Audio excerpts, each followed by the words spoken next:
Hello summoners and welcome to another ProGuides video. I'm Crumbs and today I'll be going over our first impressions for Nilah, the Joy Unbound.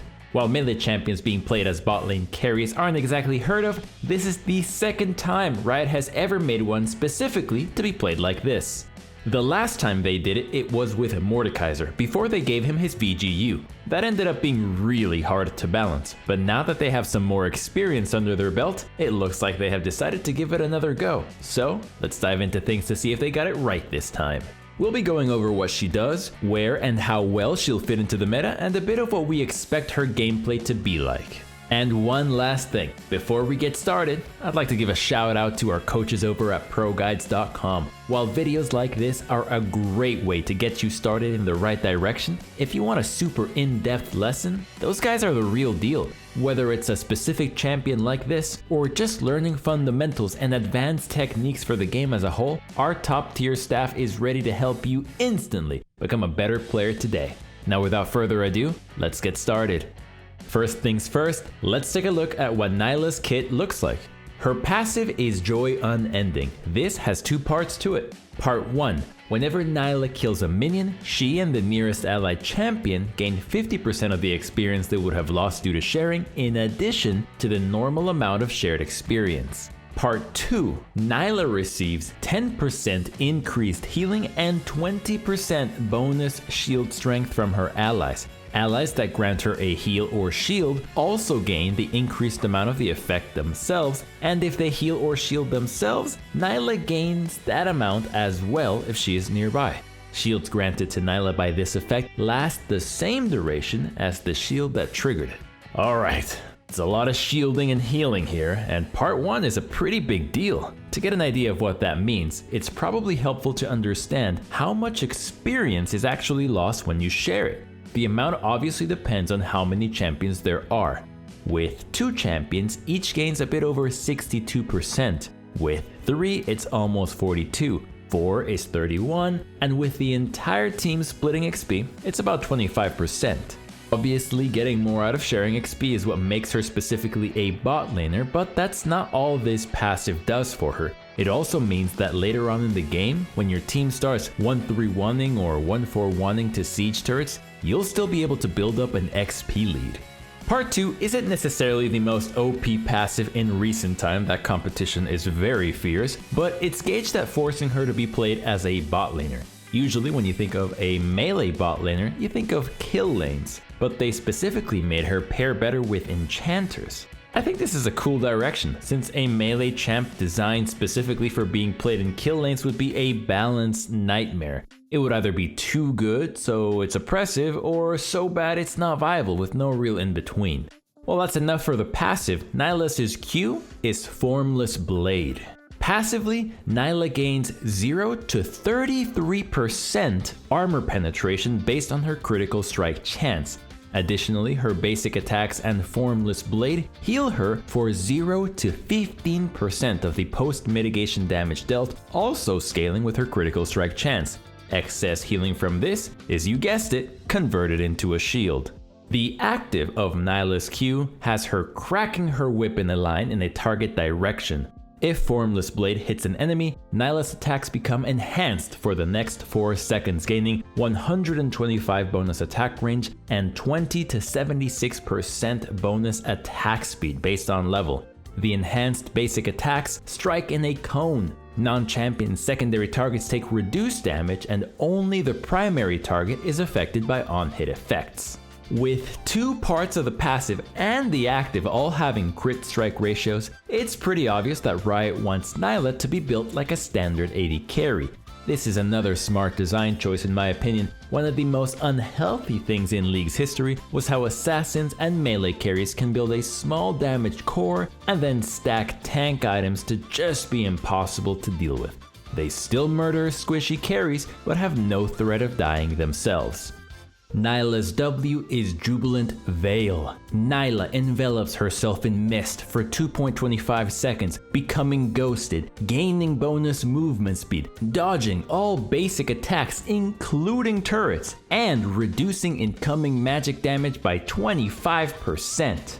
While active, touching an allied champion envelops them in the mist, granting them the same effects for 1.5 seconds.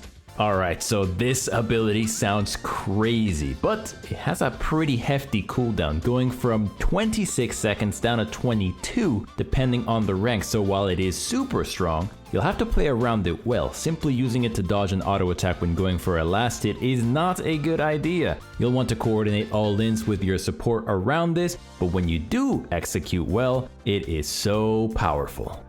Next, we've got Nilah's E, which is called Slipstream. Nilah dashes a fixed distance towards or through the target unit, dealing physical damage to enemies she passes through. Nilah periodically stocks a Slipstream charge up to a maximum of 2. Slipstream resets Nilah's basic attack timer. Formless Blade and Apotheosis can be cast during the dash. Casting Formless Blade during the dash causes a wave to be sent towards Nilah's ending location, dealing its damage to all enemies hit. This ability is basically just a reskin of Samira's E. It's functionally almost the exact same, right down to its interaction with her Q.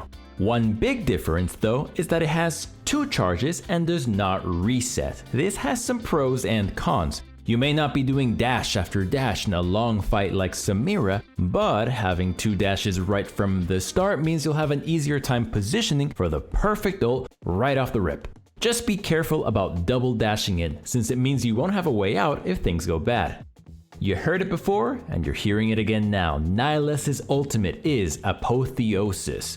Nilah whirls her whip blade over 1 second, dealing physical damage to nearby enemies every 0.25 seconds. Afterwards, she bursts to deal them physical damage and pull them 250 units towards her. Each hit slows the target by 10% for 3 seconds, refreshing on subsequent hits. Nilah also heals herself and nearby allies for 30 to 45% of the post-mitigation damage dealt to champions based on her critical strike chance. Excess healing is converted to a shield that lasts up to 5 seconds. Nilah can move during the cast, but not attack or cast other abilities. This ult is an absolutely monstrous teamfight ability. It does an insane amount of damage. The current numbers she has right now make it so that if you tank the entire whirl and burst, you'll be hit with between 185 and 505 base damage with a massive 400% bonus AD ratio. That means you'll easily be doing over 1000 damage in an AoE. Obviously, there's a 1 second window for people to flash away, but if you're layering it on top of an ally CC, you'll be nuking entire teams. So now that we've laid out the individual parts of her kit, let's review it as a whole.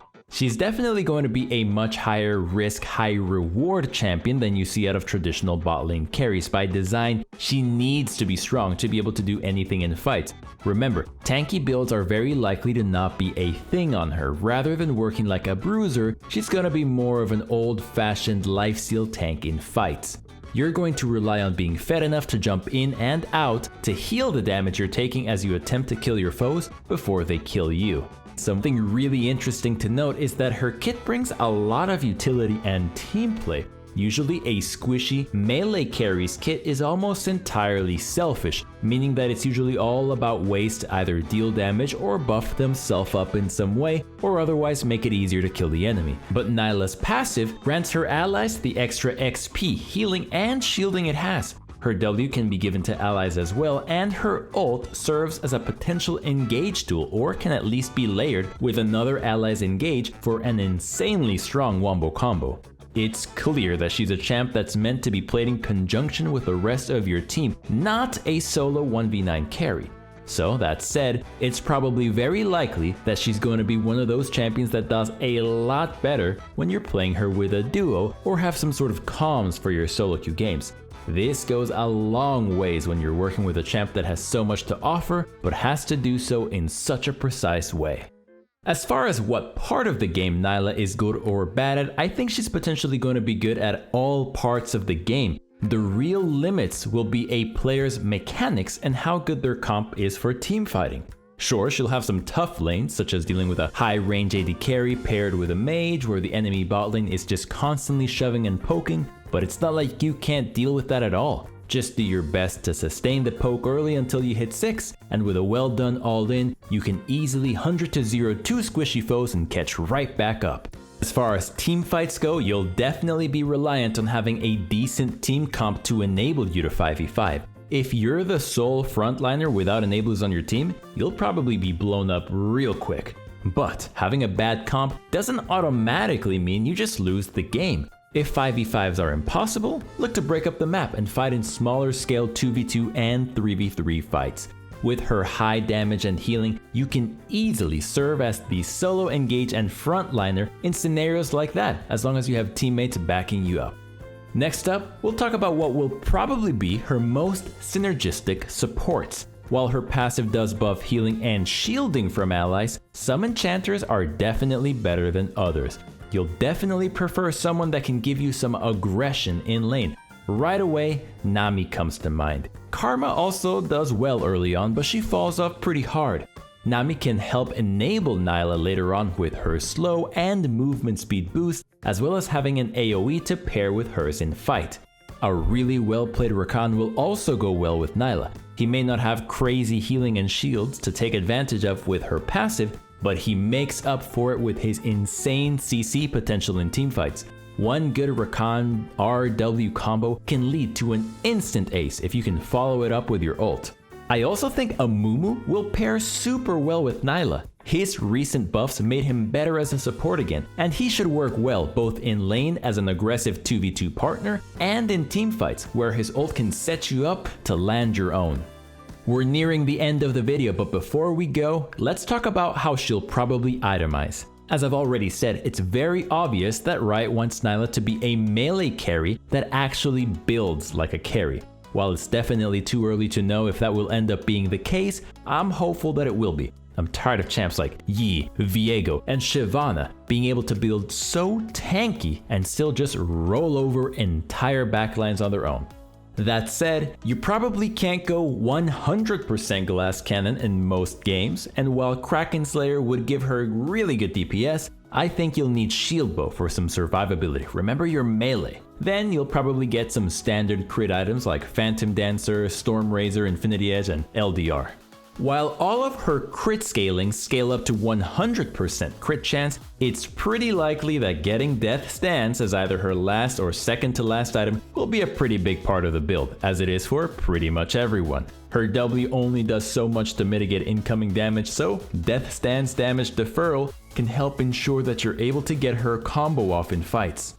And that wraps things up for our first impressions of Nilah, the Joy Unbound. Thank you so much for watching, and make sure you're subscribed and have notifications on so you can catch the full guide once we've done our testing on her. She'll be hard to master, but we'll definitely reward those that do.